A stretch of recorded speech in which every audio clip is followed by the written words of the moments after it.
Natalie knew that Mummy was ill. She knew the treatment that she was going through. She had asked me several months before, she said to me, someone at school had told her that people with cancer die. Is that true? And I said, yes. And she said, is Mummy going to die? I said, she will, but not for a very long time.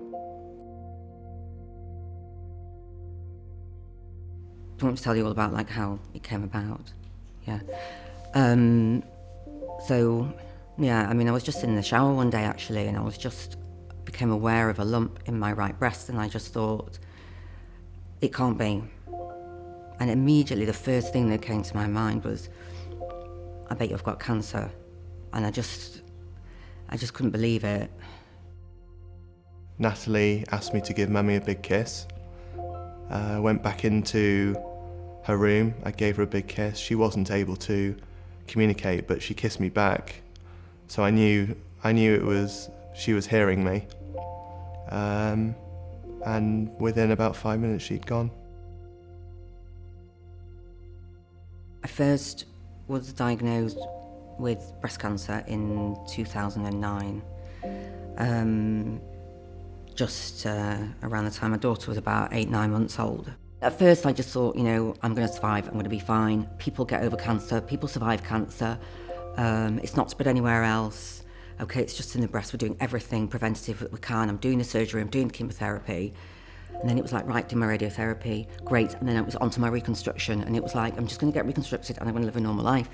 And how I felt was, I'm a survivor,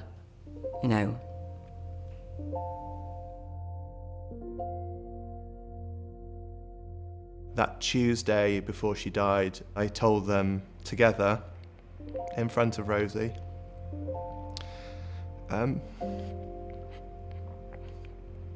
that Mummy was going to die. And they had to say goodbye. Of course, a 7-year-old, a 4-year-old can't understand the concept of saying goodbye, but they did. I just thought I was somebody that had cancer and that was it. So, what happened when I was diagnosed with it again and it had spread, I had a pain in my back. And then, I got to have a CT scan and an X-ray and an MRI and everything, and we're looking for it elsewhere. I had no idea it was in my liver. Rosie was brilliant. She was intelligent, thoughtful, caring, a friend, a brilliant mother, brilliant daughter. She was my soulmate. From diagnosis to death, it was less than a year.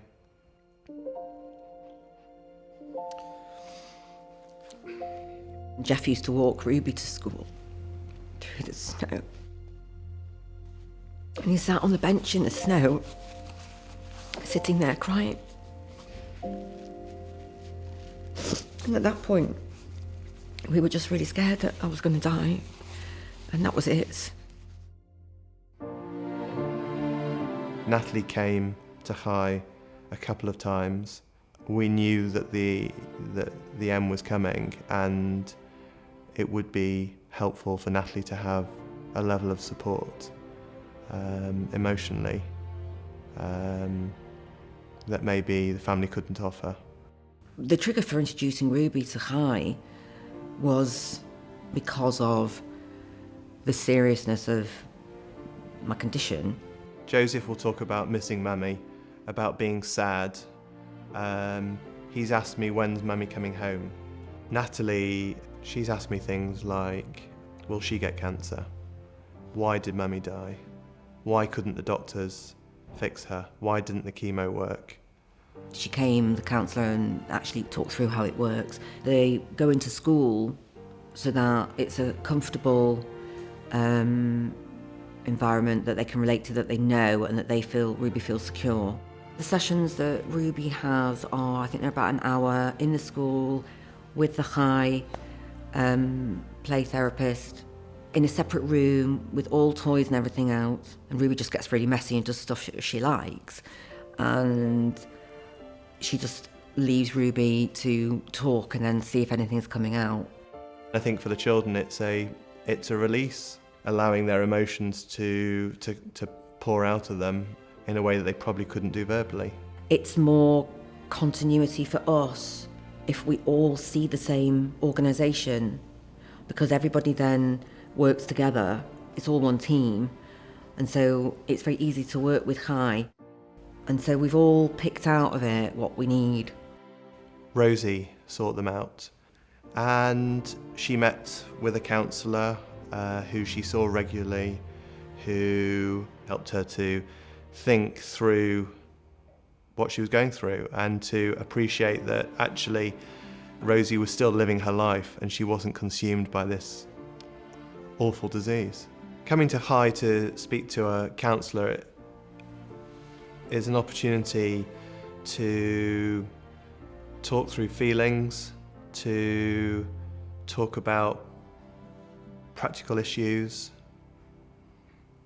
It's an opportunity, it's a pressure release valve, I suppose. It's just a whirlwind of emotion all the time. You need to be able to talk to people, cry. The good thing about the relationship counselling is that it allows you to kind of express separately where you're at in your head and then sort of form almost like an agreement of where you want this to go and how you want to end up. I can speak entirely honestly, openly, without offending anyone or without fear of offending anyone. There's a level of advice that I can seek from my counsellor, and frankly, it's an hour of me time once a week.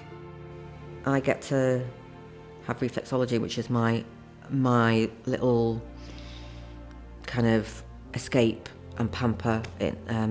Every week they come to me, and in my house I don't have to go anywhere, and just give me like an hour where I just felt good. To have someone to talk to, it's a lifeline. I don't know anything in existence like Chai, genuinely. I think they help people suffering in so many ways. They're great, and I don't know what we would have done without them, actually. Rosie never did things by halves. She would never choose to go somewhere that she thought was okay.